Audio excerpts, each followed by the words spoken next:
어딜 가나 집안에 애물단지 하나씩 있을 거예요. 저희 집 같은 경우는 아이 고모가 그러네요. 지금 나이 43살인데 아직 결혼 안 했어요.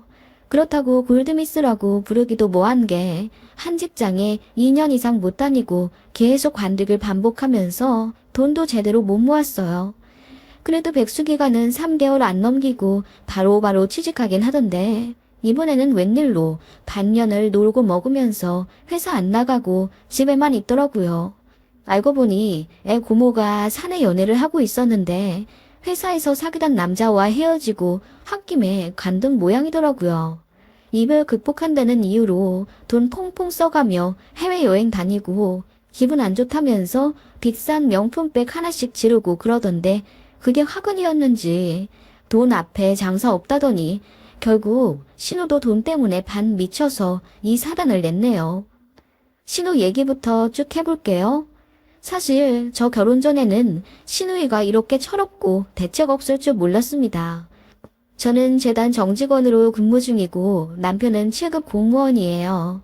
친구 소개로 만나서 2년 연애하는 동안 신우의 존재에 대해 거의 느끼지 못했어요. 남편도 하나뿐인 여동생에 대해 굳이 말을 꺼내지 않았고 제가 궁금증에 여러 가지 물어보면 그냥 회사 다닌다, 평범하다, 집에서 있는 듯 없는 듯 있다 이런 식으로 둘러댔었던 것 같아요. 신우는 단 한 번도 독립한 적이 없어요. 그래서 늘 저희 시부모님이랑 같이 살고 있었기에 명절에 시댁에 가면 신우도 항상 있었습니다. 그렇다고 마주쳐서 이야기를 많이 나누거나 하지도 않았어요. 제가 그래도 올케이고 신우보다 나이도 2살 많기 때문에 먼저 말을 붙이고 살갑게 굴려고 노력했는데 신우는 늘 통한 표정으로 제가 묻는 말에도 단답으로 대충 버무리기 바쁘고 그랬습니다. 선물을 줘도 고맙단 인사도 제대로 안 한 채 물건만 쏙 빼갔고요. 그런 일들이 반복되면서 저도 기분이 나빴고 자연스럽게 그게 티가 났던 것 같아요. 신우도 뭔가 눈치를 챘는지 그 다음부터는 저에게 말을 붙이려고 하더라고요. 저는 이제야 저랑 친해지려고 노력하나 보다 생각했는데 제 착각이었습니다.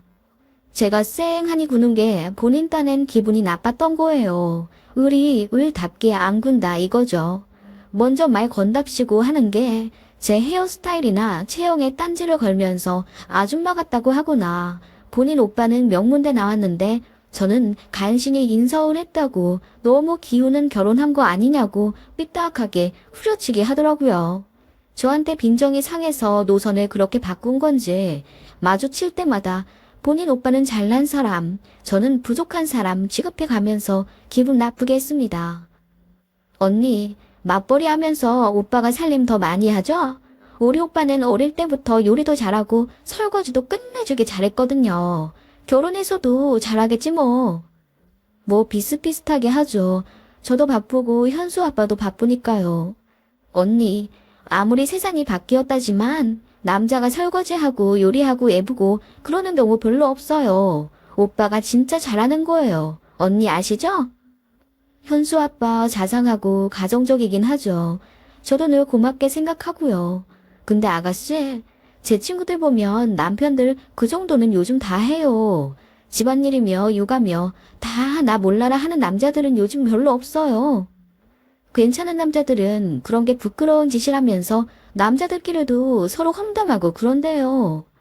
제가 좀 발끈해서 전에 없이 싸붙이듯 말하자 신우이가 기분이 나쁜 듯이 얼굴을 구기며 대꾸하더군요. 그래도 언니, 저 덕분에 편한 줄 아세요. 제가 어릴 때부터 오빠 많이 가르쳐놨거든요. 라면 끓여라, 밥해라, 설거지해라, 거실 먼지 좀 닦아라. 얼마나 시켜먹은 줄 아세요? 그 덕분에 오빠가 잘하는 거예요, 집안일. 다 제 가르침 덕분이라고요. 신우가 그렇게 웃으면서 말하자 옆에서 듣던 시부모님이랑 남편이 민망해하면서 그게 어떻게 네 덕분이냐 뭐라고 하시더군요. 시아버지가 특히 화를 내시며 헛소리 할 거면 방에 들어가 있으라고 한마디 하시자 입 쭉 내밀며 들어가더군요. 시어머님은 저더러 그냥 이해하라고 저게 시집을 못 가서 심술 부리는 거라며 저를 다독여 주셨어요. 그냥 민망하더라고요. 시댁에서 기분 나쁜 티도 안 내고 그냥 아무 말 안 했습니다.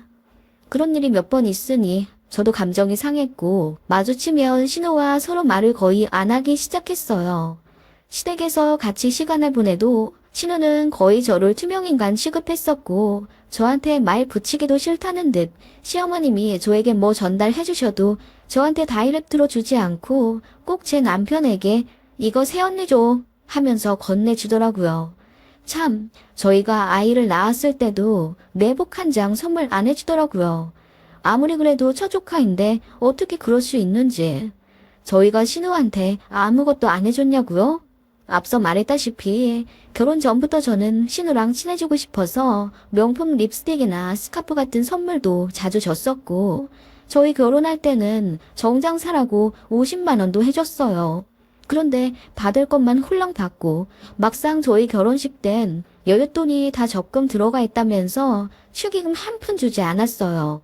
적금 만기되면 그때 늦은 축의금 줄 거라고 하더니 2년, 3년이 지나도 심지어 저희 아이가 태어난 이후에도 10,000원 한 장 안 해주더라고요. 그때 처음으로 시누이 때문에 남편에게 화냈네요. 그 전에는 딱히 문제 제기를 하지 않았거든요. 저희에 비해 벌이가 적기도 하고 저희가 선 위라 그냥 좋게 좋게 넘어갔었는데 이건 아니다 싶더라고요. 아가씨는 어쩜 그래? 받은 건 많으면서 어떻게 이런 한 장 안 써 우리한테? 심지어 우리 현수까지 태어났는데 내복 한 장 선물 안 해준다는 게 말이 되냐고. 내 동생은 백수인데도 용돈 탈탈 털어서 상품권 보내줬는데 아가씨는 정말 너무하다. 제가 확 쏘아붙이면 그래도 남편이 자기 가족 건드렸다는 이유로 저에게 화를 낼 줄 알았는데 면목 없다는 표정으로 고개를 숙이며 그저 미안하다고 하더라고요. 걔가 원래 좀 그래. 어릴 때부터 그랬어. 부모님한테도 받아 먹을 줄만 알고 고맙단 인사도 안 하고 답례도 안 하고 이기적이야. 그냥 신경 쓰지 마. 미안해. 이러더라고요. 애 키우느라 저도 정신없고 그래서 신우에 대한 불만으로 저희 부부 사이에 문제가 생기진 않았습니다. 남편이 신우가 이상하다는 걸 바로 인정해서 그랬던 것 같아요. 자기 동생이라고 자존심에 감쌌으면 아마도 저도 감정이 상해서 싸우게 됐을 것 같은데 아무튼 남편이 뭔 죄냐 싶어서 저도 신우 얘기는 더 꺼내지 않았고 시부모님도 좋으신 분들이라 그냥 신경 끄려 노력했습니다. 그렇게 몇 년, 아이가 어느덧 초등학교에 갈 나이가 되었고 처음으로 학생 된다고 여기저기서 선물도 참 많이 받았습니다. 물론 저희 신우에게서는 아무것도 없었죠. 가끔 친정 가면 제가 신우 이야기를 하며 투덜댄 적이 있는데 그때마다 저희 친정엄마는 저에게 그래도 돈 안 가져가는 게 어디야. 불안하긴 하다만 뭐 사업한다 뭐 한다 하면서 돈 빌려달라고 하는 혈육들이 얼마나 많은 줄 아니. 네 신우가 좀 염치가 없긴 하지만 그래도 먼저 돈 달라고는 안 하잖아. 그걸로 다행인 줄 알아. 너도 뭐 더 해줄 필요도 없고. 응, 나 이제 안 해주잖아 아가씨한테. 고맙단 인사도 안 하는데 내가 뭐하러 해줘. 그래, 그냥 그렇게 살아. 너무 신경 쓸 필요도 없고. 그렇게 말씀하시곤 했죠. 아무튼 그런 마중이었는데 평생 연락 안 오던 신우에게 먼저 전화가 왔습니다. 처음엔 잘못 걸었나 싶어서 받을까 말까 고민도 했네요. 여보세요? 네 언니, 저예요. 잘 지내셨어요? 아, 네. 아가씨도 잘 지냈죠? 회사는 관뒀다고 얘기 들었어요. 좋은 데 들어갈 수 있을 거예요. 아, 네. 잘 안 맞더라고요. 그것도 그렇고 저 이번에 독립하려고요. 독립이요? 이제 따로 사신다고요? 네. 나이도 40이 넘었는데 진작 나갔어야 했나 봐요. 저번에 사귀던 사람이랑 결혼하게 되면 자연스럽게 떨어져 살 줄 알았는데 저희 부모님도 저랑 사는 게 한계이신가 봐요. 네, 뭐 서로 불편할 수도 있겠네요. 아무튼 잘 생각하셨어요. 그래서 말인데요. 저 처음으로 부탁 하나만 드려도 될까요? 부탁이요? 네, 말씀하세요. 신호이의 입에서 나온 부탁이라는 단어에 잠시 멈칫하긴 했지만 처음으로 전화 걸어온 것 자체에 저는 놀랐었죠. 무슨 부탁이냐고 물어보니 신호가 이러더군요. 사실 제가 모아둔 돈이 별로 없어요. 적금 부어놓은 건 이번에 깨보니 3,000밖에 안 되더라고요. 이번에 서울 가서 자리 잡고 일해보려고 하는데 그래도 나이 40에 반지하에서 살 순 없잖아요. 인터넷으로 알아보니 최소 전세 1억은 줘야 투룸은 구하겠더라고요. 전세 1억이요? 아직 여유가 안 되시면 월세로 시작하셔도 월세로 살면 돈 못 모으잖아요. 무리해서라도 전세로 시작해야죠 뭐. 아무튼 그래서 저희 부모님한테 말씀드리니 1원 한 장 못 주시겠다 하더라고요. 그동안 제가 생활비 한 푼 안 주고 얹혀 살았다나 뭐라나. 제가 그래서 오빠 결혼할 때 얼마나 줬냐고 했더니 1억 주셨다네요. 그래서 저도 1억 달라고 했죠. 그런데 절대 못 주시겠다네요. 아, 네. 그러셨어요? 저한테 울분을 털어놓듯 다다닥 화를 쏟아내버리는 신호 때문에 잠시 머리가 멍했습니다. 언니, 저 억울해서 안 되겠어요. 저는 꼭 1억 받아야겠거든요. 네? 아, 뭐 저더러 시부모님께 대신 말씀을 해달라는 건가요? 그거 부탁하시려고. 아니요. 저는 누구한테든 꼭 받고 싶어요. 누구한테라면 그 누구 중에 저희도 포함인가요? 제가 벙쪄서 물으니 신호가 이어 대답하더군요. 네, 저는 그렇게 차별받고 싶지 않거든요. 억울해서라도 이렇게 주세요. 네, 아니 아가씨, 1억이 무슨 땅 파면 나오는 돈도 아니고 저희가 무슨 수로 1억을 당장 해주나요? 그럼 전 어떻게 해요? 이 나이에 진짜 반지하라도 들어가길 바라는 거예요. 여자 혼자 사는데 걱정도 안 되세요. 언니는 가정 이루고 우리 오빠 같은 사람 만나서 행복하고 안정되게 산다지만 저는 아니잖아요. 그러면 걱정을 좀 해줘야죠. 걱정이야 당연히 되죠. 그런데 독립하는데 필요한 전세금 1억을 덥석 내놓으라니 제가 당황하지 않을 수 있나요, 아가씨? 언니, 정말 너무하시네요. 언니 같은 사람이 어떻게 이렇게 행복하게 잘 사는데요. 그거 다 저희 오빠랑 저희 집 덕분이잖아요. 아가씨, 듣자 하니 말을 막 하시네요, 진짜. 지금 뭐라 그랬어요? 그런 소리 할 거면 끊어요. 다신 전화 걸지 마세요. 본인 기분 상하니까 또 저를 후려치기 시작하는 신우의 말에 더 이상 대꾸의 가치를 못 느끼고 저는 전화를 끊어버렸습니다. 열받아서 씩씩대다가 시어머님께 전화를 걸어 이 사실을 알렸어요. 신우가 저희에게 1억을 내놓으라고 했다고 말씀드리자 시어머님은 그럴 줄 알았다 하시며 한탄하시더라고요. 글쎄, 니들 결혼 때 해준 1억 가지고 계속 물고 늘어지는 거야. 그거야 현수 아범이 결혼 전부터 알바했다고 돈 주고 취직했다고 용돈 주고 그러는 거 우리가 차곡차곡 모으고 조금 더 보태서 되돌려 준 건데 그건 모르고 그저 우리가 지 오빠한테만 돈 줬다고 쌩 난리다. 알죠, 어머님. 어릴 땐 그래도 돈 가지고 싸울 일은 없었는데 지도 나이 먹으니 이제 돈이 중요해지긴 했나 봐. 되도 않는 돈을 달라고 하네 참. 안 그래도 독립한다니 우리 남편이랑 매천 지려고는 했는데 지 오빠 1억 받았다는 소리에 눈이 돌아서 저러는 거야 정말. 어머님, 저도 화가 나서 어머님께 대뜸 전화부터 드리긴 했는데 어머님 속도 정말 말이 아니시겠어요. 에휴, 자식은 40 넘어서까지 뒤치다꺼리 해주는 부모가 세상에 어디 많다냐. 시집은 안 가도 제 앞가림은 잘해야지. 집에 생활비 한 푼 안 내놓고 월급은 죄다 지 주머니만 채우더니 그거 다 어디다 썼는지 몰라. 남자한테 썼는지 가방 사 모으는데 썼는지 우리 해외여행은커녕 제주도 한 번 안 보내주더니 지는 분기마다 비행기 타고 어디 날아가고 말이야. 에휴, 내가 화병이 걸려서 못 살겠어 아주. 시어머님은 그렇게 저를 잡고 넋두리를 하시다가 그만 우시더라고요. 어머님께 죄송한 마음이 들어서 달래드리고 전화를 끊었습니다. 착잡하더라고요. 남편도 사실을 알고 나서 신우에게 전화 걸어서 대판 싸웠다더군요. 신우는 곧 죽어도 1억 받아야겠다고 난리를 치고 열받은 남편이 그러면 1억 주는 대신 연 끊어도 되겠냐고 홧김에 말하니까 그러자고 했다더군요. 그야말로 바구기였습니다. 영 안 되겠는지 신우가 저에게 매달리기 시작했어요. 정말 미친 사람처럼 저에게 문자와 카톡을 퍼붓기 시작하더라고요. 같은 여자가 되어서 어떻게 이렇게 모르는 척 할 수 있냐는 겁니다, 저더러.